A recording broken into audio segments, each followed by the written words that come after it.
aprendiendo a canalizar nuestros sentimientos. Pedro es un empresario de mediana edad y escaso éxito.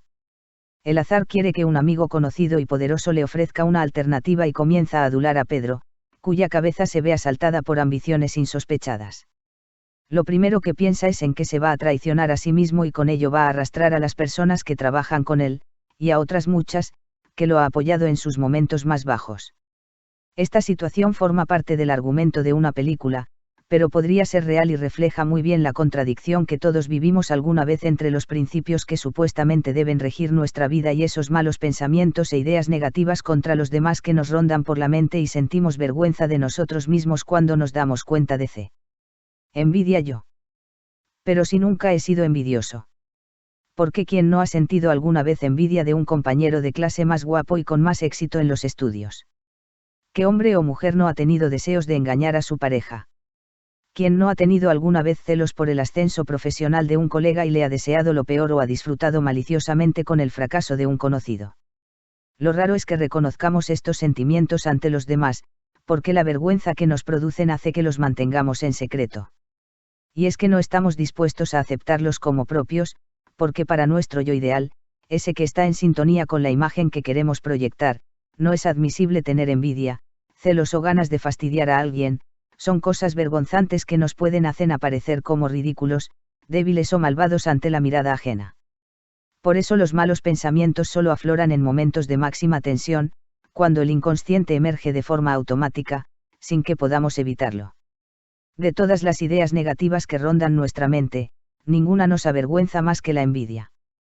Es el sentimiento con peor reputación y más duro de admitir, porque hacerlo significa declarar que uno se siente inferior y celoso del éxito de los demás. El filósofo español del siglo XVI Luis Vives calificaba la envidia como una especie de encogimiento del espíritu a causa del bien ajeno. Es el estigma de Caín, algo socialmente inaceptable que nos hace sentir especialmente culpables cuando el objeto de nuestra envidia es un familiar o un amigo cercano. La comparación hace que nos sintamos fracasados. Y esto no es una contradicción sino algo consustancial al sentimiento de la envidia, que normalmente nace de la comparación con las personas que consideramos que están en un nivel similar al nuestro. Normalmente no envidiamos que Almodóvar gane el Oscar o que Alejandro Sanz venda muchos discos, pero sí que a nuestro compañero de trabajo le asciendan o que nuestro hermano reciba todos los elogios, porque su éxito significa de alguna manera nuestro fracaso, dado que partimos en igualdad de condiciones. Además, el hecho de no alegrarnos de su triunfo, como supuestamente debería suceder, nos hace avergonzarnos de nuestro egoísmo. El psiquiatra Carlos Castilla del Pino cree que no se envidia lo que posee el envidiado, sino la imagen que éste proyecta como poseedor del bien. La envidia revela una deficiencia de la persona que la experimenta. La tristeza del envidioso no está provocada por una pérdida, sino por un fracaso, el de no haber logrado lo que el otro sí ha logrado. En la oficina, antes muerta que simpática. En los centros de trabajo son frecuentes los celos y envidias hacia aquellos que tienen habilidades que despuntan por encima de los compañeros. Según el psicólogo chileno Antonio Maldini, la llegada de un empleado brillante a la empresa suele provocar en los demás la sensación de que ellos están perdiendo valor. A veces los nuevos son recibidos con frialdad por su equipo, que alimenta todo tipo de rumores maliciosos hacia ellos. Sin embargo, no siempre la envidia es un pensamiento negativo. Para Elena Borges, psicóloga clínica y educativa de Madrid, todo depende de cómo se canalice. Si envidio a una compañera y trato de emularla para superarme yo sin que mi conducta la perjudique, no es malo. En ese caso la envidia actúa como un motor positivo para mejorar nuestra posición y nuestras expectativas vitales. Según esta experta, es básico tener autoestima y una escala de valores equilibrada. Si eres coherente con ella y sabes separar la realidad del deseo, no harás daño a los demás ni a ti mismo. También cree que es normal sentir vergüenza o culpabilidad por albergar pensamientos negativos hacia los otros. La culpa funciona como mecanismo de defensa. Lo malo sería tener ideas maliciosas y no sentir culpa por ello. Pero si uno se ve dominado por la envidia hacia un colega o un amigo y se da cuenta y trata de reconducir sus sentimientos negativos para que no le afecten tanto, habrá crecido como persona. ¡Qué risa! Te has roto la cabeza. Todos nos reímos casi inevitablemente cuando vemos a alguien caerse, aunque el trompazo sea de los que duelen, pero no hay nada malicioso en ello, según la psicóloga italiana Valentina De Urso, de la Universidad de Padua, es una reacción infantil que permanece en los adultos y está ligada a la comicidad que provoca la ruptura del equilibrio. Como ejemplo más simple tenemos a los niños, que cuando juegan a construir una torre, la hacen caer y se tronchan de la risa. Para el escritor y pensador chileno Alejandro Jodorowsky, la carcajada que se nos escapa sin querer cuando alguien se da un porrazo tiene un efecto terapéutico. Al reírnos nos desprendemos de lo que nos duele o tortura. La risa crea una distancia con nuestros propios conflictos y libera los nudos. Es como el estornudo, rápido y liberador. Me pone malo que se lleve bien con su exnovio. Todo lo que hemos mencionado sobre la envidia se puede decir de los celos, que también nos producen vergüenza. No siempre reconocemos a nuestra pareja que estamos celosos de uno de sus ex, por ejemplo, a pesar de que es un sentimiento muy habitual. Según el filósofo José Antonio Marina, los celos no nos cuentan una historia de amor, sino de posesión e inseguridad, una inseguridad que es resultado de una imagen depreciada de uno mismo. Esta baja autoestima nos lleva a veces a alegrarnos de las desgracias ajenas, otro pensamiento malo que a todos nos ronda alguna vez. El fracaso académico de un compañero, la derrota del equipo rival, el que un triunfador o un famoso caiga en desgracia y vaya a la cárcel son situaciones que proporcionan a algunas personas un placer malévolo. Los alemanes definen este sentimiento de disfrutar con los males ajenos con la palabra Schadenfreude. Es una alegría que no surge de una lucha directa, de haber derrotado a alguien en competencia abierta o franca, sino de contemplar como espectadores pasivos el fracaso de los demás. Gozamos sin sentirnos responsables, porque el mal ajeno se ha producido sin intervención propia. Como mola que el más listo se quede sin carrera. A veces experimentamos Schadenfreude con alguien con quien hemos tenido alguna confrontación en el pasado y a quien nos alegra ver pasarlo mal porque eso hace que nos sintamos resarcidos. En el fondo se trata de un complejo de inferioridad. De hecho, la Schadenfreude suele enfocarse hacia personas a las que envidiamos, según el psicólogo norteamericano Richard Smith, que realizó un experimento al respecto en la Universidad de Kentucky. Los alumnos elegidos como cobayas tenían que ver una película en la cual dos jóvenes, uno mediocre y otro talentoso, se veían obligados a dejar los estudios por circunstancias ajenas a su voluntad. Pues bien, la mala suerte del chico brillante era lo que proporcionaba más satisfacción a los espectadores, que se sentían envidiosos de su talento.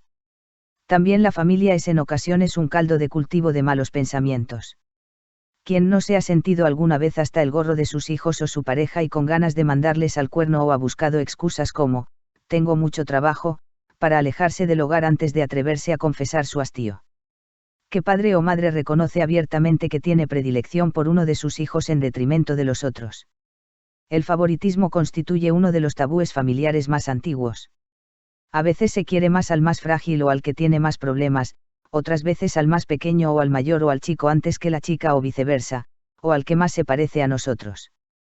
Sin embargo, no se pueden calificar estos impulsos de malos pensamientos salvo que verdaderamente se actúe con antipatía hacia alguno de los hijos, porque inevitablemente todos los padres experimentan distintos sentimientos por cada uno de ellos. Es eso humano, por más que supuestamente deban querer a todos por igual. Tampoco es correcto querer que alguien se muera, pero a todos nos ha pasado por la cabeza y en ciertas circunstancias puede ser socialmente aceptable. La psicóloga Elena Borges cree que no es malicioso desear la muerte de alguien, aunque sea un familiar querido y cercano, si es para aliviar su sufrimiento y el nuestro propio. De hecho, quien tiene que ocuparse de un enfermo incurable espera un rápido desenlace para poder recuperar su vida normal, aunque cuando se produzca el fallecimiento seguramente dirá con hipocresía que ha sido un alivio sobre todo para el difunto. Reconocer que ha sido bueno para nosotros puede parecer egoísta. Cuando te des la vuelta, me voy a poner las botas. ¿Y qué decir de las fantasías sexuales? Casi todo el mundo traiciona alguna vez a su pareja con el pensamiento y le pone los cuernos virtuales imaginando aventuras con amigos, colegas, exnovios, famosos, desconocidos o vecinos. Pocos lo admiten, pero las estadísticas resultan demoledoras. Según una investigación de la Universidad de Vermont, Estados Unidos, el 98% de los hombres y el 80% de las mujeres tiene fantasías sexuales con personas distintas a su pareja. Una aventura con un ex constituye el 34% de las fantasías femeninas y el 22% de las masculinas. En España, según la encuesta de 2004 de la marca de preservativos Durex, el 54% de las personas encuestadas ha fantaseado con un amigo / el 20% de los hombres ha soñado con una relación sexual con la madre de un amigo y un 15% de las mujeres ha tenido pensamientos eróticos con una amiga. Otro estudio reciente realizado en Londres revela que el 90% de las mujeres británicas ha pensado en ser infiel a su pareja. Mejor que los cuernos sigan siendo virtuales. En general, estos pensamientos calenturientos suelen llevarse en secreto. Los cuernos virtuales y sueños eróticos permanecen ocultos en nuestro interior y raramente los damos a conocer. Nos frena la vergüenza, el sentimiento de culpa o el miedo a las consecuencias y a que la relación con nuestra pareja se resienta, pero también nuestra propia autocensura, una especie de mala conciencia de que nuestros verdaderos deseos no coincidan con los valores morales o la línea de conducta que supuestamente debemos seguir. Pero realmente, pueden considerarse los pensamientos sobre sexo malos pensamientos. Es mala la crueldad, el deseo de destruir o aniquilar psicológicamente a alguien, la insensibilidad ante el dolor ajeno. Cualquier ser humano estaría de acuerdo en eso, pero el sexo. Si lo es para la doctrina de la Iglesia Católica, que considera que la relación sexual solo es admisible cuando se da dentro del matrimonio y está destinada a la procreación, pero cada vez se extiende más la idea de que el sexo es bueno siempre que se practique entre adultos, de forma libremente consentida y sin daño para otros. Para Elena Borges, tener fantasías sexuales es algo absolutamente sano y normal. Todos miramos a los hombres o a las mujeres, según la orientación sexual de cada uno, cuando vamos por la calle. El deseo es natural y humano y nadie debe sentirse culpable por ello. El problema puede surgir si lo exteriorizamos o tratamos de llevarlo a la realidad, por lo que pueda afectar a nuestra relación de pareja. Todo depende del grado de compromiso que tengamos con ella, porque lo más seguro es que confesarle las infidelidades, aunque no pasen del plano imaginario, le va a hacer daño. Y es que las fantasías eróticas cumplen su función afrodisíaca, pero no siempre deseamos ponerlas en práctica. Contárselas a nuestra pareja puede hacerle creer que se trata de una traición real y producirle celos innecesarios. Se pueden parar los malos pensamientos. Para el psicoanalista junguiano Mary Stein, somos en un elevado tanto por ciento títeres del inconsciente, del instinto. Y el instinto es acción, corresponde al nivel orgánico de la mente, donde se accionan el hambre y la sexualidad. El instinto puede ser filtrado por la voluntad, pero nunca controlado del todo. Sin embargo, casi todas las religiones y doctrinas morales usan técnicas para frenar los pensamientos negativos. El creyente trata de protegerse mediante la oración, a base de repetir jaculatorias que le ayuden a alejar de su mente las ideas pecaminosas. En el yoga se recurre a la meditación, cuyo objetivo es alcanzar un estado de relajación mental y corporal a través de la fijación de ideas relacionadas con una imagen abstracta, un objeto o una palabra que aísle la mente de los miedos y de los pensamientos negativos. Aprendiendo a canalizar nuestros sentimientos. Entonces, somos malos por tener envidia a los amigos, celos, deseos de infidelidad o manía a un familiar. No, en el fondo, más que de pensamientos estamos hablando de sentimientos y los sentimientos emergen aunque se contradigan con nuestros principios éticos y nuestra conducta. Para José Antonio Marina, todas las culturas, morales y religiones han evaluado los sentimientos, considerando que unos eran buenos y otros malos, proclamando que había que fomentar unos y prohibir los otros. Pero, ¿por qué malos si son involuntarios? Si yo no elijo mi amor, ni mi odio, ni mis miedos, ni mis alegrías, ¿tiene algún sentido someterlos a evaluación moral? La tensión entre las acciones y las ideas, produce una sensación contradictoria pero necesaria a juicio de este filósofo. Saber conciliar ambas realidades es clave. Está bien que los malos pensamientos permanezcan secretos, aunque no podamos dominarlos del todo, si podemos dirigir nuestros actos para construir con ellos nuevos hábitos más positivos para nosotros y nuestro entorno.